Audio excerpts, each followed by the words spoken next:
Good morning. My name is Bhende. I'm the co-founder of Karat. Very excited to be here today, and thank you to Plato for putting on a great conference here. I'm joined today by Chris Satchell, CTO of Zume, and Cathy Polinsky, CTO of Stitch Fix. Hi, everyone. Today we're going to explore a couple topics, two main topics. The first one is going to be about Cathy and Chris's journeys to becoming CTOs and the evolving role of a CTO, especially in a hyper-growth environment. The second one is we're going to kind of deep dive on specific topics related to building remote sites and diversity, equity, and inclusion, which Cathy and Chris have a lot of experience with.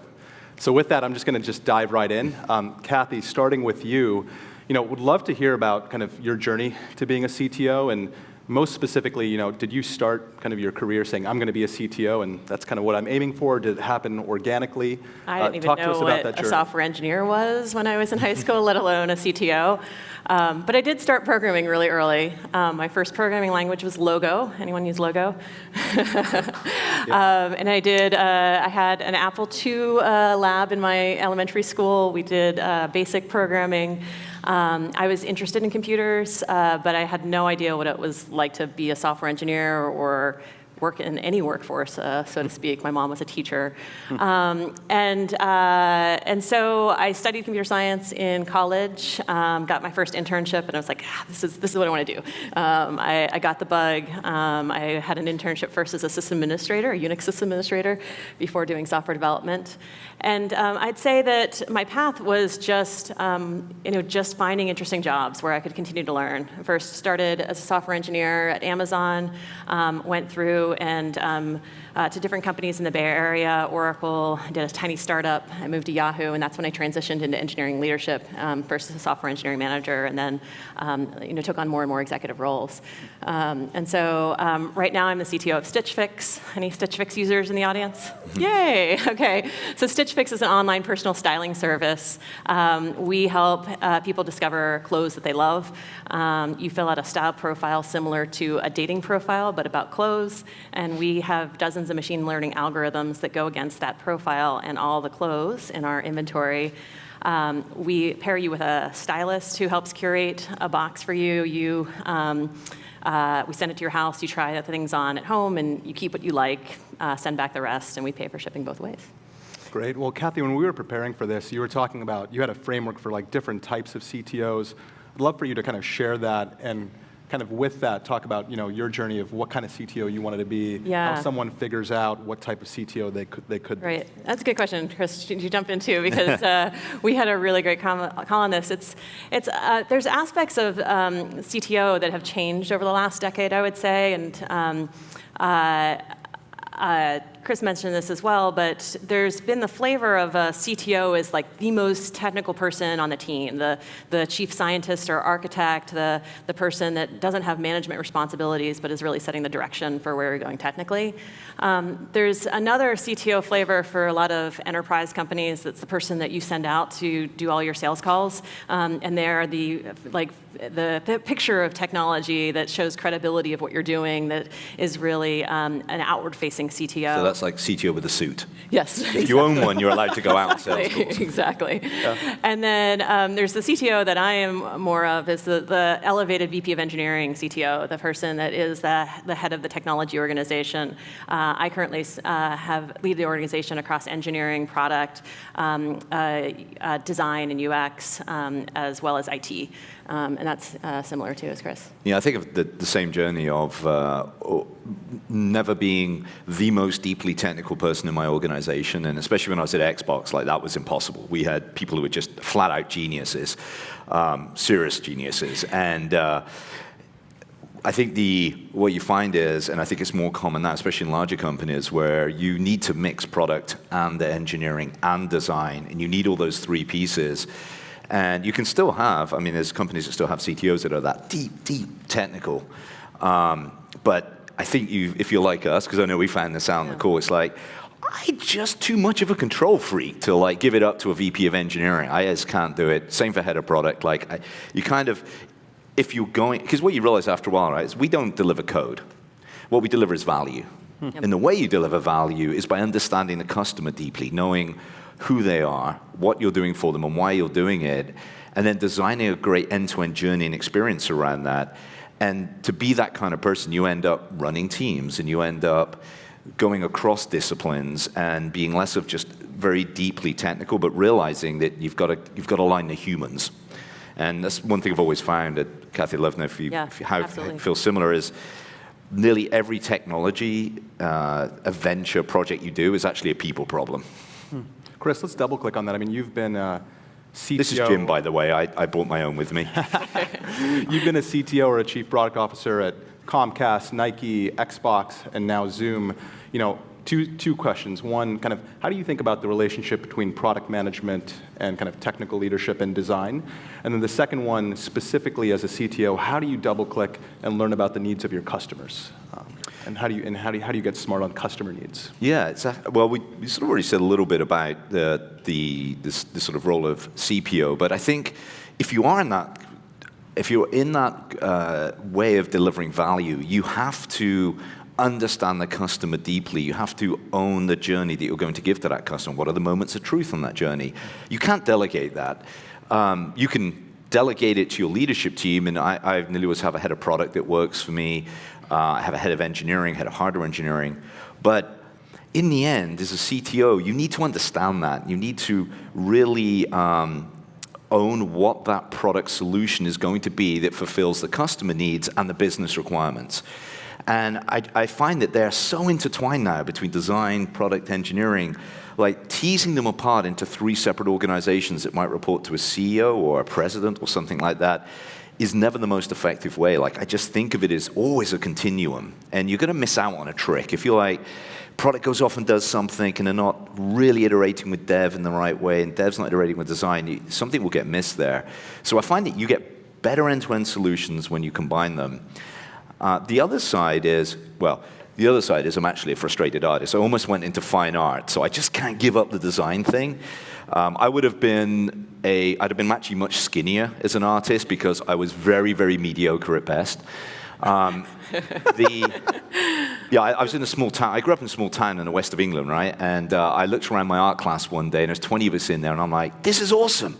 I'm like middle of the pack. I'm like the 10th best artist in my class in a tiny town in the southwest of England. I am never going to eat again in my life. Luckily, I've been coding since I was 8, so that helped.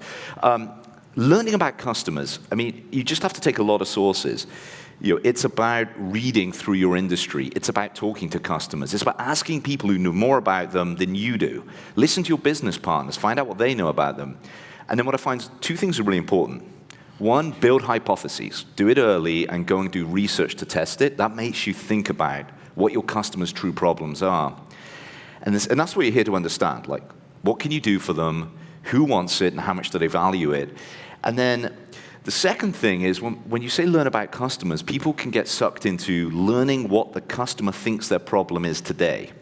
Here's one tip. Customers will never tell you what their problem is. They will tell you all day long what the solution is that they think solves their problem.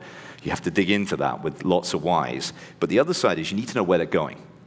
So you need to blend this with lots of longitudinal studies. Lots of think about where the cyclic trends are, because in that classic Wayne Gretzky quote, you need to be where the puck's going to be. Otherwise, you'll leave your customer behind or they'll leave you behind. So it's not just about understanding the customer today, it's deeply about where they're going to be tomorrow. Let's another related topic, and Cathy, I'd like your opinion on this. At Karat, we've seen a lot that the relationship between the CTO to the CEO, CTO to the board, CTO to other executive members is critical to success. You know, would love to kind of hear from you on how you build relationships with your management team. How do you think about your role as a steward of the company? What have you learned along the way? Yeah, so at Stitch Fix, it's one of the most partner-centric companies that I've ever worked. It is one of the most collaborative environments that I've seen. And so it really depends on you being able to work across different functions and build these relationships with other leaders. I like what you said about what we call it is driving impact, of really making sure that the work that we're doing is having an impact on our clients, on our business, and driving results. And the only way that you can do it is if you really understand the different aspects of the business and you understand what it is you're building. And so I'd say one thing we do is once a quarter, the executive team has an offsite. So I'm going off tomorrow up to Napa with the CEO and the executive team. And we're not going to go through our business results as much as really think about long-term strategy, culture, how we're building teams, how we're building in development plans for our VP leadership team. And so I find that time really valuable to really get to understand what's going on in other sides of the business. Cathy, how did you acquire those skills, right? So it's one thing to kind of become a CTO, Yeah. but then to become a company steward, to learn business, to manage a CEO, and how did you do that? Through lots of trial by error? mistakes. A lot of mistakes? Okay. People keep giving you the P&L yeah, and I mean, expecting you you to know, understand. There is a sense of how do I know that building a good relationship with product and engineering is important. I knew it because I made a big mistake early in my career. Yeah. There was a project that I did at Salesforce, and I wanted to be the fastest team to integrate acquisition product into the overall Salesforce ecosystem. And so we got this new team on board. We got access to all the tools. We got the code base. We integrated it up, and we were driving to the finish line, checking every box at the end. And we did it. We shipped the product. I moved on to another project, and the team kept going. And then 6 months later, we looked back, and it had zero adoption. And it was this thing where it's okay, well, we got it done for what impact?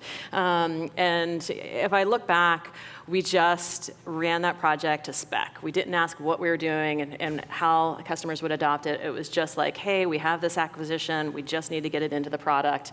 Go. And so that I learned really early on is never to build a product to spec, really understand what it is we're trying to accomplish, what's the impact going to be, how is the experience going to look overall from the new customers or existing customers. And it really requires everybody to step up. It's not just the product person designing it, but every engineer, every engineering leader to work together on that plan. It seems like there's a resounding theme, I think, between the two of you as you think about the role of the CTO is not just building technology, but technology in service of ultimately creating customer value, customer impact. Yeah, absolutely. Nobody gives you a prize for lots of great engineering that nobody cares about. That's right. Especially not your investors. Right. And that's one of the things that drives me nuts is, and you'll get this, so you talk about CTO being a steward.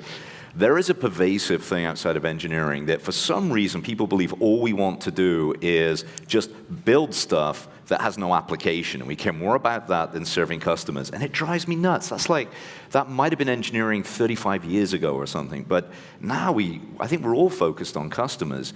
But some things I've learned on the same lines are you need to be able to tell stories about technology. You need to be able to explain the implications of that technology now and the future in the language that your C-team peers will understand. They will also expect you to understand their worlds, but they will not reciprocate. You will be this strange island of technology, and they'll go, well, that sounds like a tech thing. You'll handle it, won't you? And one thing to be careful in that, I'd love to know if you've had to, I've had to fight against this, and that's people, especially if you're good at just listening to what the team's doing, understanding the customer, going and building, you have a danger of being treated like a vendor. And what I mean by that is, it's hey, we've had a business idea, we think this is a solution, we'd like you to go build it for us because the company's giving you budget. And you have to resist it because you have to be an equal partner. You will get a better solution with equal partnership. And so always on that C team, you're always needing to you have to do the extra work. I hate to tell you, but you're going to have to hold more of the company in your head than any other C team member, perhaps you and the CFO, because you'll be involved in everything. And you'll be expected to understand the rest of the company. And so it's more work, but if you do that, you find you get involved in everything. And that can be pretty thrilling to be sort of engaged in every conversation in the company. Yeah, that was a big concern and complaint that I got from the tech team when I came into Stitch Fix, is that they felt like a service organization, that people just would throw things over the wall to them, and they were just spinning trying to keep up. And so one of it is just really setting the expectation of problems, not solutions. What's the problem we're trying to solve? And you just say that again and again and again, and use the examples of like, hey, no, that's a solution. Let's talk about what the problem is. And you teach people that if they actually are setting up the problem, they're actually going to be more happy with the result than the solution that they think that they're coming up with. And then the second thing was staffing. So what we realized was that the staff of the team really hadn't kept pace with the growth of the rest of the business. And so they were pulled into the last minute because they didn't have time to be pulled in earlier. And people felt like they were these precious resources that they couldn't interrupt because they were so busy with the last thing that was needed for the business. And so scaling up the team and really growing it helped us be an earlier partner, not just myself, but everyone on the team. Because I think if I have to get involved in every product, it's A, it's not going to be well designed, and B, we're not developing the team. That's great. Well, let's switch gears. Both of you have been now kind of CTOs through big hyper-growth environments and kind of hyper-growth setups. Let's start, Cathy, kind of with you, focused on diversity, equity, inclusion. You know, when you and I met, I think about a year and a half ago, you were kind of telling me that 35% of your engineers at that point in time were women. And we had a whole conversation about how to increase kind of underrepresented minorities and minorities at Stitch Fix. Yeah. And then, you know, crazy enough, as we were all preparing for this the other day, you told us that 40% of new hires are minorities at Stitch Fix. People of color. People of color. And you know, honestly, that caught Chris and I mean, that is just, it's impressive. So first of all, congratulations on that. I think would love to hear about, one, how have you approached that and how did you do it? But two, you know, frankly, at Karat, we work with a number of companies. This is kind of market leading from anything I've seen. You know, what's next? How do you set kind of a DEI goal that kind of takes you to the next place? It's a unique place. We have a female CEO. We have a black COO. We have a very diverse board with more than 50% of the board is women, 50% of the executive team is women. And so it's something that we've thought about a lot of. We have a diverse client base that we want to be able to serve well, and we have a service that we want to serve, you know, all people in the world. And so if we really have diverse teams, we're going to be able to build better products that attract and serve a better population. And so when I came in, the team was not that diverse, particularly compared to the rest of Stitch Fix. And yet a lot of the directors and managers really cared about it. They said, like, hey, how could we be a little bit more diverse in this? We haven't been very intentional on it. And it came really the conversations, the people on the ground caring about it. We were going through a hyper-growth mode. And so we talked about, hey, how can we source better for earlier candidates and our intern populations? We partnered with Code 2040, which is dedicated to getting underrepresented minorities into tech, and they have great relationships with lots of colleges around the United States, and so we continue to have interns through that program. And then we've also put together these interview packs where we're very intentional about what's the qualities that we're looking for each role, what are the questions that we're going to ask, who's on the interview panel, just to make sure that everybody has a level playing field and making sure that you don't have different experiences for your buddy over here versus, you know, someone that submitted their resume into your website. And so I think with this intentionality, we didn't go top down, we didn't do mandatory training, we didn't say like mandatory quotas, but just the intentionality really shifted gears. And so we went from, you know, under 30% women to over 35% women. We still have more work to do on people of color, but with a lot of emphasis this last year, our hires have been over 40% around people of color. And now we're seeing we do a great job early stage because of these programs that we have with boot camps and Code 2040 and others. We do really well with leadership roles, so half of my VPs are people of color and women, and yet we still have a lot of like the lead engineer and principal engineers that are not as diverse. And we notice that those happen to be a lot of referrals of like, hey, we just hired this one guy, and then he's got 3 other guys that, you know, he thinks are great, and we do want to do that, that's great, because we need to hire fast, and if you've worked with someone in the past, it's great to be able to pull in your network. But if you're doing all of your hiring based on referral network, you're only going to get the people that are exactly like the people in your room. And so we're talking this year about being more intentional about our leads and principals and architects, about doing intentional sourcing and trying to actively go out and source from different pipelines than we would get from our referral network. I'm curious, did the realization of your diversity and kind of inclusion goals ever come at odds or tension with the fact that Stitch Fix has been through hyper-growth, or have you seen that as kind of supportive? Well, it's interesting because that first year, I needed to double my team, and I was like, I don't know if we can keep up having 30% of our team as women. Like, that just seems really ambitious. And so I wasn't checking in every quarter, but I'd say that we focused on values. So we focused on, hey, this is important to us. We talked about the way that we did interviews and what we were looking for and consistency around our process. We talked about active sourcing. And so when I look back, what I realized is, wow, because we had these values and we talked about it, our incoming candidates were even more diverse than we had on the ground.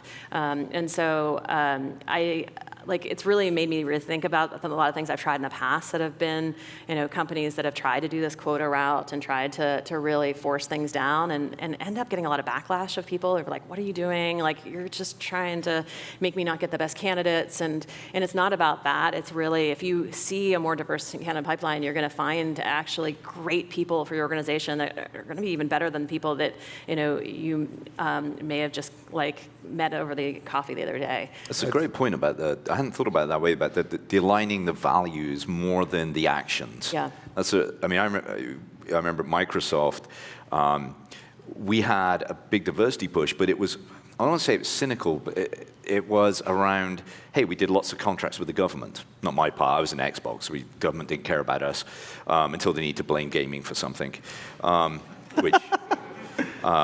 And what I found is, what we did is we said, well, look, we have to have certain percentages to keep the government contracts. And so Microsoft's view was, well, let's get diversity as long as everybody thinks and acts exactly alike. And that was really prevalent for a long time. I think Satchell's made a huge change there with it. It's a long time after I left, but having that real values around diversity and then the inclusion side of saying, like, How many of you have been at a company that have talked about culture fit as part of the interview process? I mean, pretty much everybody should have been at least one company that does that. The problem with culture fit is you're trying to find people who fit in the box of exactly like the people. Like I've had companies that work of do they pass the beer test? Would I like to take this person out for a beer? And that shouldn't be the bar of the people that are really going to be great in their job. And so what we talk about at Stitch Fix is culture add. Is this person going to be additive to the culture here? Is this person going to help us think differently than what we think about today? Can you see yourself solving a problem with this person and really going to bat for our customers or our business? And I think that is a much better approach than just trying to find hey, this is a person that I'd like to go to a game with. We used to always say at Comcast, fit, not clone. So align with enough values that you're going to get along, but we're not looking for the same person again and again and again, because as you say, you just don't add anything to the conversation. And you see time and time again, when you have a team that's not diverse, you make stupid mistakes. And so you saw this, the Facebook, feed issue where someone's dead child shows up in their year of review, and just not thinking about some of these really personal moments that are highly emotional to people. When we were building a Stitch Fix Kids product, we had this moment where we were talking about, okay, how do we express the Stitch Fix has launched this product to our customers? We expect a large number of our customers are parents. We want them to know. We want them to sign up their kids. So we had this, graphical ad when you log in. We have the kids navigation. We have kids all over. And we're sitting in the room, and someone was like, how's this going to feel for someone who lost a child? Add a kid, I want to add a kid, or someone who's trying to get pregnant. And so we were like, that's interesting. Maybe we can change the way that we do this big pop-up to dismiss that it doesn't show up again the next time you log in. So you'll still see it in the nav, you can still find it, but it's not in your face every single time you log in. And it seemed like a great solution around the problem. And I had this VP of engineering in my team, Patrick, he's like sitting in the back of the room, he's smirking. And I'm like, Patrick, what's going on? You think we're being overly cautious about this or over designing this? And he was like, no, I'm just really proud to work for a team that's thinking about these things. It's like a small thing that may matter a lot to some of our customers. And he had a friend who, had been impacted by this, Facebook feed issue, had lost a child, and it's this type of thing where, just having diverse people. It's not just having gender, but even age. If I was in my 20s, I would never have thought about people trying to get pregnant. That's just not on my radar at all. But having a diverse set of people in the room helps you think about these different situations in a different way. Yeah, what I like about it is, you kind of have really led by being intentional. Yeah. And not just following a number for a number's sake, but being intentional and connecting that back to your customer value as well. Right. So switching, Chris, Zume is on a massive mission to kind of totally change the way we eat, consume, get food. Through our partnership with our companies over the last year, we've seen you guys grow from 25 engineers to 250. But what's really struck me is that you're not just 10xing the size of your engineering org, you're building remote sites everywhere, right? And you've really taken a remote kind of first approach in terms of how you've built out in Boston, Seattle, San Francisco. Would love to hear kind of the thought process of why you started with that, how you've done it, and kind of, what led you down that path of saying we're going to go build remote distributed sites first as we're 10xing the size of our engineering org? Well, I think the most important is the why, because you've got it right there. I viewed the only way to 10x the org, to keep up with the ambition of the company, was to be exposed to multiple catchment areas of hiring. And so we would start it down in South Bay, right, in Mountain View. And the amount of times we'd have engineers that we talked to them on the phone, it was great, resumes were great, they would come down for interviews, that was great, and then they would try to go home to San Francisco in the evening at 101, and then you give them an offer, and they're like, yeah, I can't do that commute. I thought I could, can't do it. And we just lost engineer after engineer. And I was like, this is ridiculous. We need to be in a city. Now, this is after I'd already convinced the company to do Seattle, because that's the number two. Also a hard market to hire in. It's like, we're going to pick number one and number two, because, well, damn, we like a challenge. And, it's also fun having your salary bands constantly expand. So I blame all you for that, by the way. Be a little less competent. So we already said, look, the only way is we've got to be exposed to more markets. And I remember, I made the play for Seattle. I've been there a week. And I said to our head of people, who Ron, yeah. used to be at Lyft, he said, it was the weirdest thing after Comcast, because at Comcast, you can do amazing big things, spend a lot of money, but everything takes a good while. So I'm sitting there at the end of the first week, Ron said, right, I want an office in Seattle. I look at the plans, the only way we're going to hire enough people. He's like, okay, then, so I'll go look at real estate. I'm like, excuse me, what? He's like, I'll look at real estate. I'm like, yeah, but I only just told you. He's like, well, I said, don't you want a review? Don't we have to run this by people? It's like, well, you just told me you wanted it. Do you not want it? I'm like, no, I want it. And so the whole reason we did it was so that we could really expand the number of great people we work with. Cathy's taken it to extreme with the complete remote, and I think Not complete, but I'll get to that. Almost complete remote. But what you find is really good people don't have to move. So you better go where they are, and you better build offices where they are. Now, the other side of this is you have to be prepared to work in a distributed environment. And what we wanted is I wanted some centers of mass. I wanted people to have a great studio they could go to. And there's lots of implications of that about finding great leadership that can work remote. You have to make a choice. How much do you want a one team, one culture across your studios, and how much do you let them have areas to own and have variance on the culture? Then you'll find things you might not expect. We all know the maxim that your architecture will match your organizational structure. but also your organizational structure will be empowered by your architecture. And so if you have a very tightly coupled or monolith architecture, then you try and split your sites, you're going to get into a world of pain as you're trying to let people work into the same code base. You have to commit to digital, something we did. We live in Slack, Jira, Confluence, the other Zume, which people keep thinking I work for. Great company. Good company. And then you got to travel a lot, because sometimes you need to get face to face. You need to understand the person so you don't flip the idiot bit when you see that like tense email from them because they've been up for 14 hours and they're rushing and they don't use punctuation. I used to work for Jay Allard. Never seen a capital letter or punctuation he liked. So you need to get to know people. But if you do enough things, you can really make geography work for you, but it will be a constant effort. You can never take it for granted. Yeah, so Stitch Fix has a distributed team. When I started 3 years ago, it was about 50-50 San Francisco and remote. And remote for us is people working from home anywhere in the United States. So luckily we only have 3 time zones to deal with. But still, it is work to make sure that people feel included, that we can have everybody have all the tools that they need to do their job. How many states? I think we are almost in every single state. It's a pretty big, diverse group.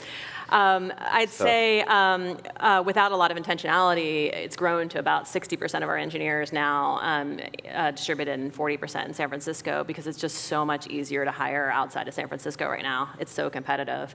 But it is a challenge. It's a hard work to make sure that we can make sure that everybody's aligned and connected. We do 2 summits a year where we bring the entire tech team together. So we just had one 2 weeks ago here in San Francisco. And then on the off quarters, we let teams go anywhere they want to connect. And that helps everyone stay aligned and make sure that when they are off coding in their bathrobes at home, that they're working on the right stuff and they can go and reach help and have a relationship to do so. Well, this has been a great discussion. I mean, just kind of summarizing a few of the things. One takeaway was around leading with customer impact and customer awareness as a CTO. I love this point about being intentional.